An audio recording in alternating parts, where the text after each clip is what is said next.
নাই যে দর্শন নদী ধারে চাষে বধু মিছাই করো আস ঝিরি বিড়ি পাকা নদী বইছে 12 মাস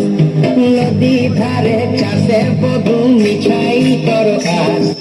ঝিরি বিড়ি পাকা নদী বইছে 12 মাস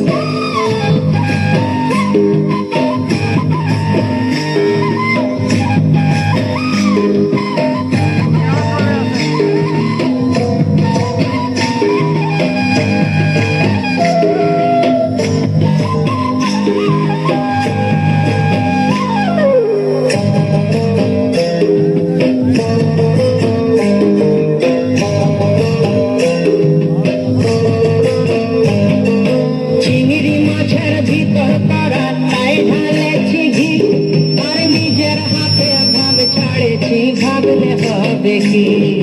চিংড়ি মাছের ভিতর করা তাই ঢালেছি ঘি নিজের হাতে ভাব ছাড়েছি ভাবলে হবে কি চালের চুলা লম্বা কচা তুলি তুলি যায় দেখি সামের বিবেচনা তার ঘরে সামায় চালের চুলা লম্বা কচা তুলি তুলি যায় দেখি সামের